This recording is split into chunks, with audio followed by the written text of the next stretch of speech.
Bonjour à tous et bienvenue dans cette vidéo où on va explorer en détail le programme du module Chimie organique 1 destiné aux étudiants de la deuxième année licence chimie à l'Université d'Alger 1.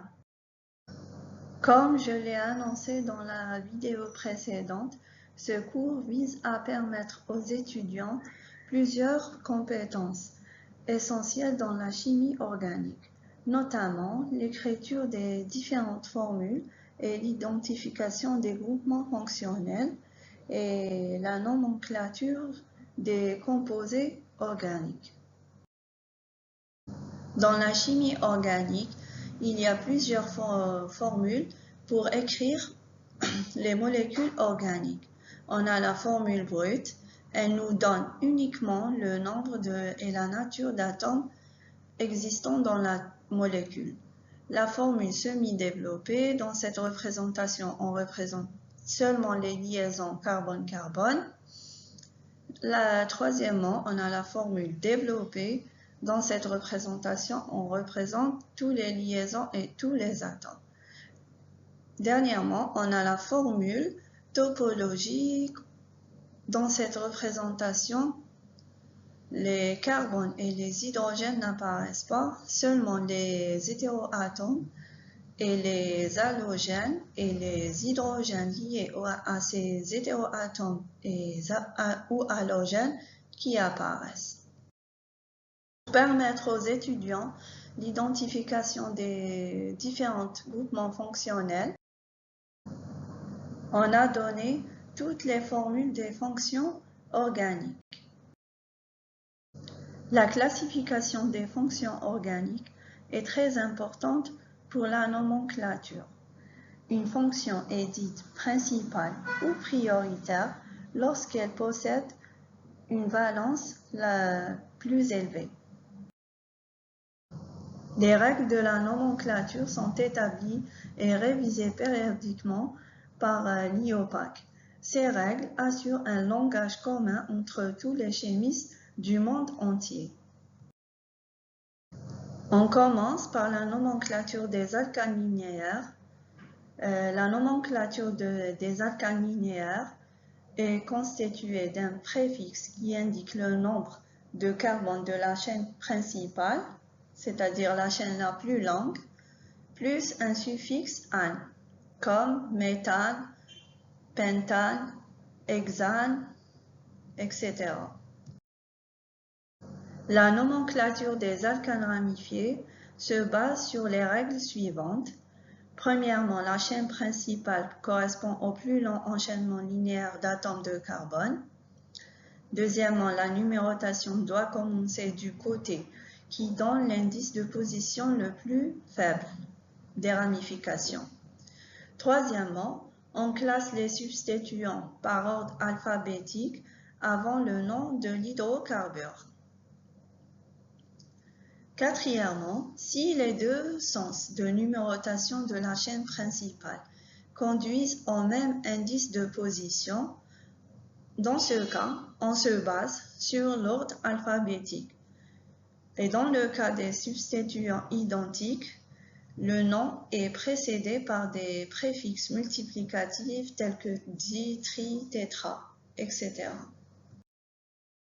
Concernant les alcanes cycliques, les mêmes règles de nomenclature citées pour les hydrocarbures acycliques qui sont utilisées, sauf on ajoute un préfixe cyclo au nom de l'alcane. Par exemple, cyclohexane, cyclopentane, cyclopropane, etc. Quatrièmement, la nomenclature des alcènes. Toujours les mêmes règles de l'IOPAC qui sont utilisées, sauf on ajoute un suffixe à la fin, -ane, comme méthane, propane, hexane, etc. Dans ce chapitre, on a aussi donné les règles de nomenclature des groupements fonctionnels. En général, La nomenclature des groupes non fonctionnels est comme suit. Préfixe des substituants plus les dérivés de l'alkane plus le suffixe d'insaturation, c'est-à-dire alcène ou alcyne, et on termine par le suffixe de la fonction principale. On commence par la nomenclature de l'acide carboxylique.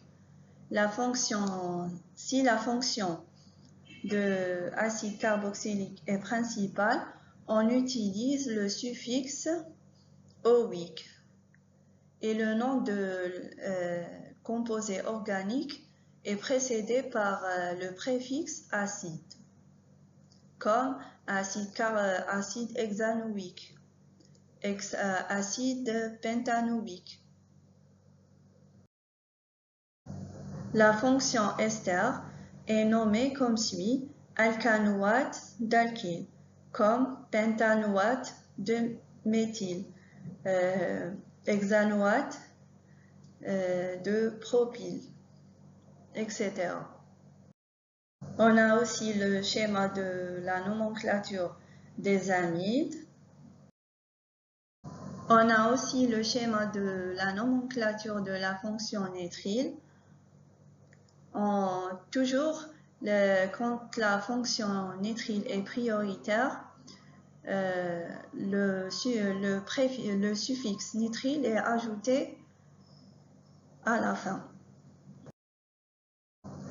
Pour la fonction aldéhyde, on ajoute le suffixe al à la fin du nom du composé. Et un suffixe on est ajouté à la fin de la nomenclature de la molécule si la fonction cétone est prioritaire. Et si la fonction cétone est secondaire, on utilise le préfixe oxo. Un suffixe ol est ajouté au nom de composé organique si la fonction alcool est prioritaire. Pour la fonction amine secondaire, on utilise le préfixe amino.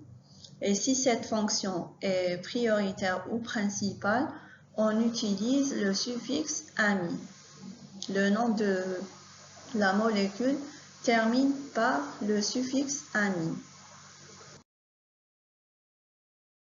À la fin, on termine par le schéma de la nomenclature de la fonction éther. Merci de m'avoir prêté votre attention. À bientôt dans une nouvelle vidéo.